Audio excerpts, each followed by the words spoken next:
Welcome to my YouTube channel. I am Charles, I'm your host of Save Our Children TV. Back at it for a brand new video. Please make sure you like, comment, subscribe, turn your post notifications on so you'll be notified every single time I drop a brand new video on this platform. I want to say happy Friday. Our first story is going to take us to Indiana. Indiana is going to take an L for this first story. Pedophile and wife starved 33 foster children while they enjoyed T-bone steaks, prosecutors said. A pedophile and his wife abused at least 33 adoptive and foster children by starving them while they dined on T-bone steak and burgers and sexually abusing some. Brian and Sonia Stafford, both 60, of Indiana, have been charged with dozens of criminal counts, including the promotion of human trafficking and child molestation for allegedly abusing children over a 13-year period, according to WSAV. Sonia had designed a punishment structure for the house, which included starving the children, beating them, locking them in their varying rooms to write Bible verses, and more. Despite the state of Florida and Indiana giving the couples up to $417 a month per child, totaling $270,000 between 2016 and 2024, Sonia didn't allow the children to eat because she didn't like wasting money on them, court documents alleged. At best, they were offered bread with ketchup on it, a half-eaten peanut butter sandwich, or a can of sardines. One of the girls told investigators that the longest she had gone without food was 5 days, and a boy said he had to eat a single can of sardines over 3 days. Another girl said she ate a moldy cake that was supposed to feed the chickens because she was so hungry. A different boy lost 405 pounds by under care, coming into the home at 230 pounds and leaving weighing just 125 at the age of 18, according to court documents. Meanwhile, the couple feasted on T-bone steaks, burgers, and dessert, according to WSAV. Prosecutors alleged that Sonia drove some of the children into the hands of her abusive husband, who told them, "I have something to show you that will make you feel better," before he was sexually assaulting them, according to the outlet.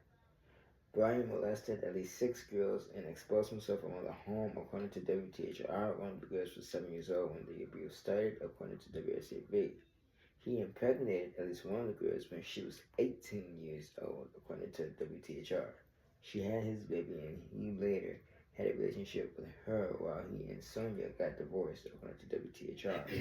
The children then went back to Sonia, who was accused of physically abusing them. She allegedly threatened the children by telling them they would be separated from their siblings if they told anyone, and the children to lie to the Department of Child Services. Some of the punishments the couple performed on them was throwing them down a hill into cow manure on the 23-acre property, forcing the children to only wear underwear until they were frostbitten in the wintertime, eating off the floor, not allowing them access to bath products, and having their hair pulled, according to the WSAV.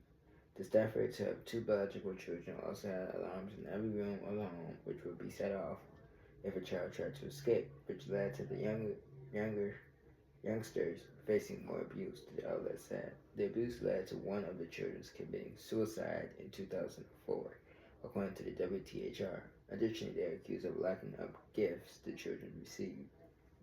Sonia was charged with 62 counts, including neglect of a dependent, human labor trafficking, and strangulation. Brian was charged with 59 counts, including child molestation, promotion of human trafficking, and neglect of a dependent. He faces more than 300 years in prison, according to CBS 4 Indy. The biological children denied the abuse allegations. The Staffords began adopting and fostering children around 2010 after the 2 biological children became adults and moved out. For a while, I was wondering what my what my purpose was for this world. I didn't feel I had met it. Sonia told the Reporter Times in 2016 I had a heart to give, a heart to do. I felt like I had so much I wanted to put it somewhere. The former couple adopted at least 11 of the children, mostly from Florida. It is the most grand thing in the world to make life better for someone else. We're glad we have the possibility, she told the Times. They're all needy when it comes to me, she said of the children at the time. Sometimes it makes for a fierce competition. She even shared her punishment system with the reporter at the time, telling the Times about the point-based program that she documented on the chart. She also admitted nearly 10 years ago to being frugal with her expenses and making sure nobody is wasting food. Sonia also admitted that her children rarely ask for Christmas presents. They don't want anything else, which I guess is a good thing, but we can't always get them that, she told the outlet. And here are the two monsters.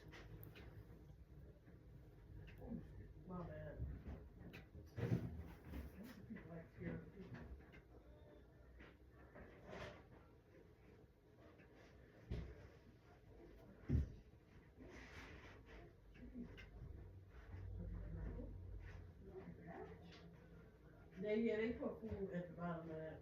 Oh, I don't know why they did that. That was a new bag.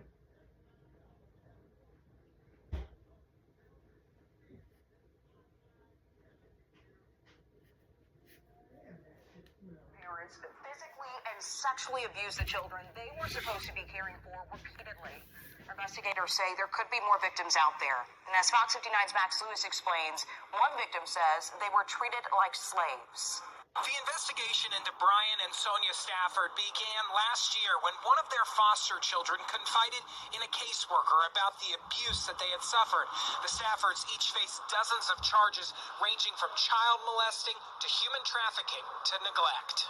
According to court documents, the Staffords fostered or adopted 33 children in a 13-year span. The kids came from Florida and Indiana. The children described a house of horrors to investigators where they were locked in their bedrooms for days, with alarms on their doors if they tried to leave. They were even forced to use the bathroom in their rooms. The children also told police that the pantry was locked at all times, and the kids were only allowed to eat certain things such as sardines or ramen. Sometimes were forced to skip meals as punishment. One child lost 105 pounds while in their care. The children said they were often beaten, and the female children told police that Brian Stafford repeatedly molested them, even getting one of his adopted children pregnant. Morgan County authorities said today one additional victim has come forward since charges were filed, and they believe there are likely more. There are statute of limitations for sex crimes. It's until the victim turns 31. So in a sense, yes, but I would echo what Pat said, that we still want their voices to be heard. Investigators say the Staffords also financially benefited from having all of these children. We'll have more on that, plus additional details about the torture these children suffered. That's coming up at 5. In Morgan County, I'm Max Lewis, Fox 59 News. Max, thank you. The Staffords have since bonded out of jail and are scheduled to go to trial this summer. Following Thoughts on the story. Number 1. Shame on the Department of Family and Children's Services. Because a simple background check would have prevented all of this. And we fail to do background checks on people that shouldn't be around children. You know, these children have been protected, safe. And these two individuals look like abusers. My question is, why hasn't CPS intervened a long time ago? Because this kind of just had started. See, this started from day one. You have a lot of foster mothers out here, and fathers out here that only foster to abuse their foster children. So the system right now is very much broken. And people like that don't need to be around children because they're a danger to children. They're willing to adopt those many children just so they can get the benefits from them for the children, just so they can torture and abuse these children. Both of these individuals deserve to spend the rest of their life in prison, in a cage, for what they did.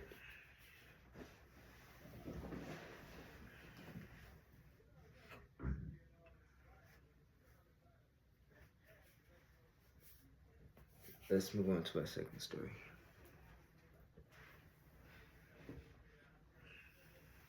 A mother allegedly ignored her son at a water park.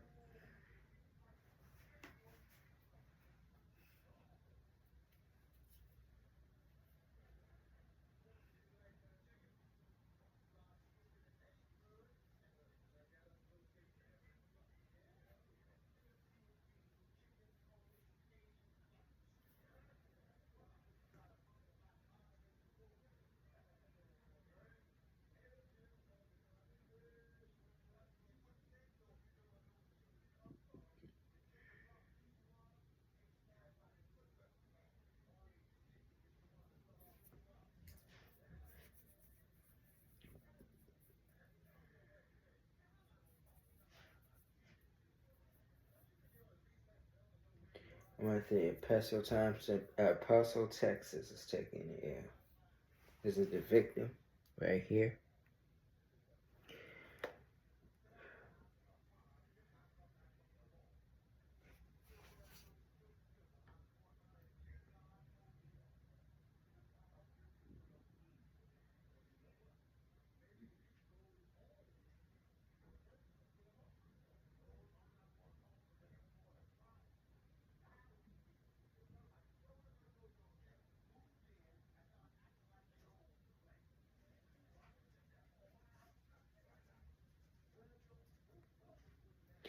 A mother was indicted by a grand jury on an injury to a child charge more than a year after her toddler drowned at a Camp Cohen water park in northeast El Paso, court records show.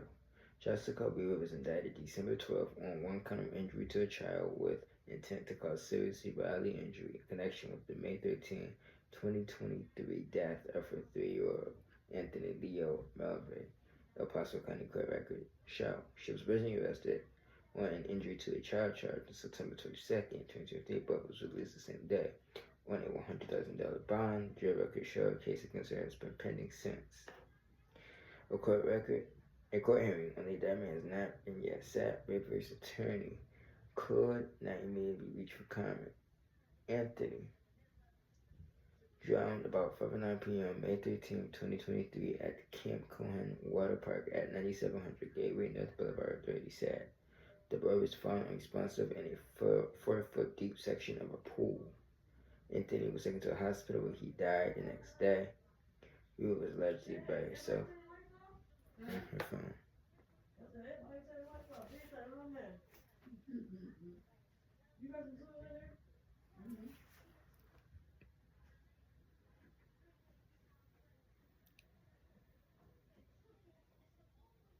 That's the victim. I'm cutting right here to take this last braid up.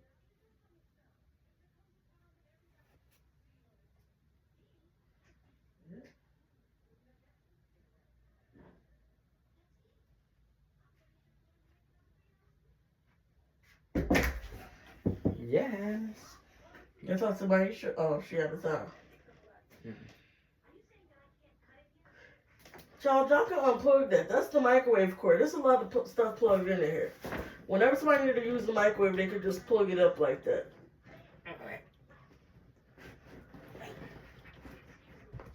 Damn. That stuff gotta get from over there. When y'all big come, I'll take that stuff out of there in that corner. Alright.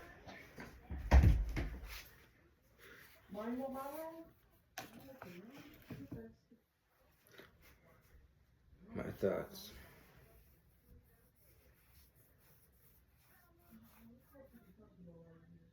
My thoughts that the fact that she only got an injury to a child charge.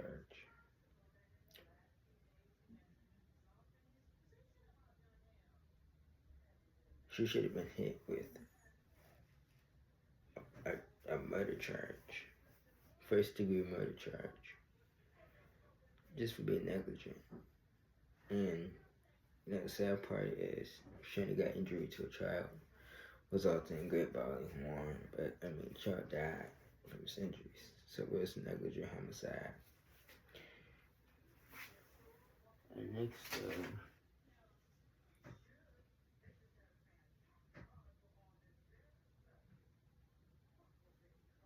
Brittany Lee Gregg, Oklahoma teacher, is accused of sleeping with one of her students. I believe it's 15. And let me just say this for the record. Teachers get employed to work to teach children. You don't get a job teaching to sleep with children. You don't get a job to prey on children. You get a job to teach. And when we start as an economy, when the system start taking these cases serious and doing a bigger thorough background on these teachers, I think our students will be more safe in these schools. Time and time again, we'll be seeing young boys being taken advantage by the teachers, and I think it's demonic because, you really see justice in these cases as if it was reversed, and there's a male teacher sleeping with an underage girl, and now he doing a lot of time. I think these teachers who sleep with these young boys needs to be not just on the registry, but exposed, and needs to face the same type of consequences as these male teachers, because they ain't no better than the male teachers who are doing it, just as guilty in a quote of the law. So I think it's disturbing that there's people out here, teachers out here, that's willing to lose their job over just being weird. A father in the United Kingdom is charged with manslaughter in his daughter's death. Shout out to FC.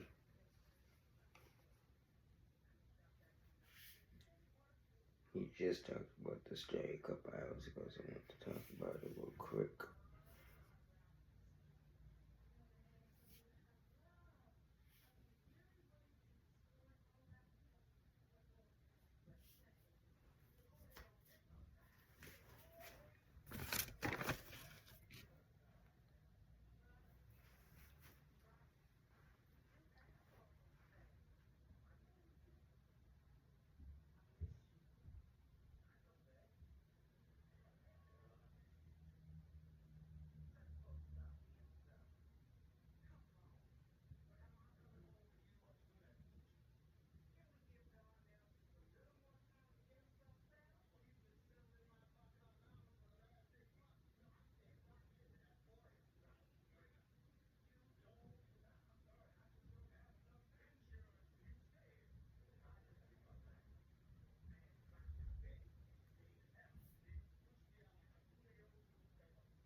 This is a different story out of the UK, so I'm going to just talk about it since it popped up. A father and stepmother is jailed for girl's murder after UK trial. The father and stepmother of Sarah Sharaf, a 10-year-old girl who was found dead in her home in Britain, were on Tuesday jailed for 40 and 33 years respectively for her murder after a trial which heard harrowing details of Sarah's treatment. She was found dead in August of 2023 at her home in Woking, a town southwest of London, after what prosecutors said was a campaign of serious and repeated violence. The family fled to Pakistan immediately after Sarah Schiff was killed, before they were arrested in September of 2023 at London's Gatwick Airport after flying from Dubai. You know, the uncle was found not guilty of the murder, but guilty of causing her death. This individual should never be able to see the light of day. It is gruesome. I'm trying to find a story where the father took his daughter. I can't find it.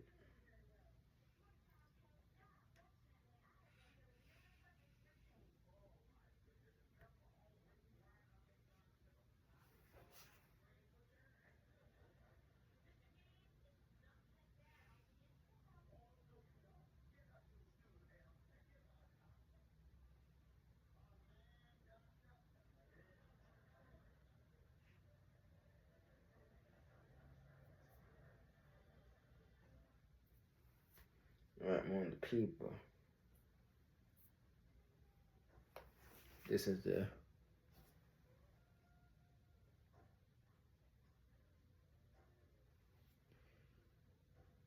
victim there. Father who stabbed his 14-year-old daughter to death during a kitchen play fight, convicted of her murder. And this is also in the UK. A British father has been found guilty of murdering his 14-year-old daughter after previously claiming he mistakenly stabbed her while they were play fighting in the kitchen. Simon Vickers was convicted at Tessity Crown Court in the UK on Monday, January 27th, following his daughter's Scarlett's death on July 5th of 2024. Vickers 50 will be sentenced on February 10th, the Crown Prosecutor Service CPS confirmed. A British father who claimed he accidentally stabbed his teenage daughter to death while they were play fighting has been found guilty of murder. On Monday, January 27th, Simon Vickers 50 was convicted of murdering his 14-year-old daughter, Scarlett Vickers, at Tessity Crown Court in Northern England, according to a release by the Crown Prosecution Service (CPS), which handles all public prosecutions in England and Wales. The news comes after the court heard earlier this month that Vickers has denied causing the death of his daughter, who was fatally stabbed in the chest on July 5th, 2024. At the time, he insisted they were just messing around together in the kitchen in a normal, playful way. Sky News reported Vickers had claimed that the pair had been play fighting and Jacqueline throwing items at each other while cooking before he mistakenly swiped a kitchen knife, which then hit Scarlett, the CPS said in Monday's release. After his partner called for an ambulance, paramedics attended the address and found Scarlett on the floor of the kitchen with a severe stab wound to the chest. Despite their efforts, Scarlett tragically died from her injuries a short time later. The release added, according to BBC, a pathologist told the court that it was particularly possible for the 4-inch deep stab wound that Scarlett suffered to have been caused by a knife in a play fighting situation. So, this is the victim. I believe she was 14. First of all, you can't tell me as a 50-year-old man that you play fighting with your daughter with a knife. Come on now. And if you think the court's gonna buy it, I mean, come on. Own up what you did. Do your time. You know, first of all, why even be combative with your daughter? She's not some boy on the streets. She's your daughter, and you should respect her as your daughter and not commit violence like that. And fortunately, you're going to live your rest of your life knowing that you killed your own daughter, and most likely you'll probably spend the rest of your life in prison for what you did, and it was senseless, and we gotta take ownership.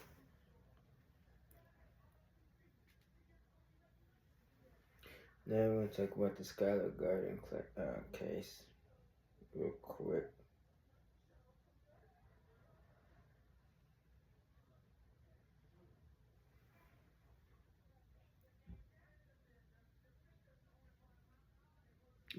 Scott Gardner.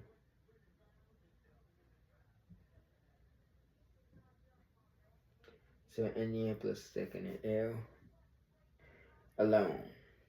Frostbitten and bruised. The tragic death of an Indianapolis 2-year-old.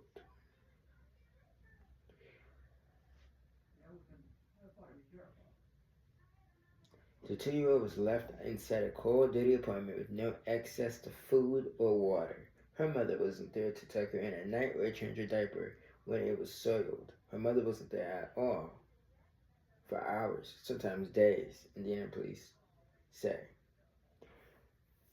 Skylar Gardner, too, was found dead underneath a fallen lightweight dresser, with her body already going into rigor mortis. By the time the woman who was supposed to take care of her said she's found the girl.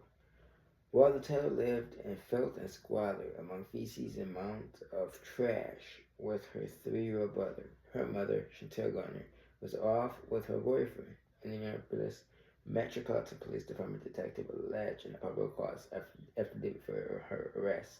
The home was a biohazard, police wrote. The Marion County Prosecutor's Office announced Thursday that Chantel Gardner was indicted on murder and neglect of a dependent, resulting in grip and serious bodily injury. According to court records, Skylar multiple injuries included bruising over most of her body, bite marks on her back and arm, frostbite on her hands and feet, and a puncture wound in her neck, possibly caused by rodent after her death. And this is the victim.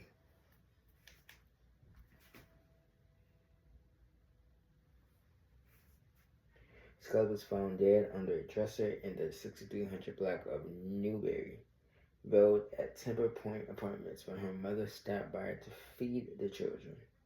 Gardner's boyfriend, Brian Thomas, has also been indicted on 2 counts of assisting a criminal.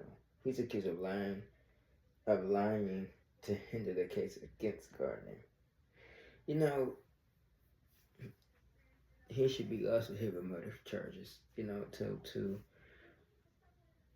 think that this is normal behavior and to condone your girlfriend behavior when she's a mother of 2 and she's out sneaking with you and you're allowing yourself to think it's okay to leave 2 innocent children by themselves.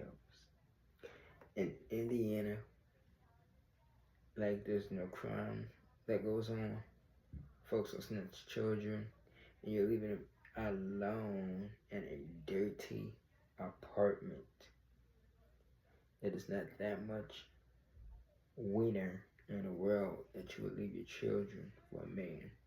And a mother like that's not a mother to me.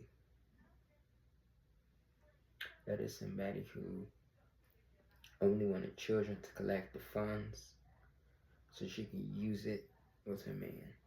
And I hope both of them get what coming to them. They both need to go to jail. They both need to go to prison. They both need to sit behind bars because what they did was unpredictable. This innocent child lost her life because of her parent and her parent boyfriend, which is also sad. Mom confessed to removing smoke detector. We talked about this story, and then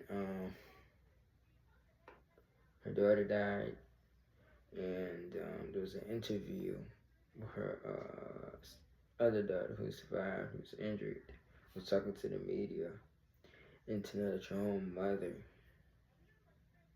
just disregard for her own children's safety to set that house on fire was just awful. To set that apartment on fire because you was mad at what? Feel like that don't need to have children. She's a danger to herself and society. And they need to throw the book at her. But this is the house. How filthy it was. And that infant lost her life. Disgusting. Like, comment, subscribe, turn post notifications on. You'll be notified every single time I drop a new video. And I'll see you guys on Monday, tomorrow. Please make sure you go over to Crime Time. I will be dropping on that channel tomorrow and Sunday. So make sure you stop by over there. There's new content that will be dropped on Crime Time. So please go over there and sub it up. Share videos. To everyone that be live. Subscribe to this video. Subscribe on this channel. Give me to 30 subscribers. 30 subscribers.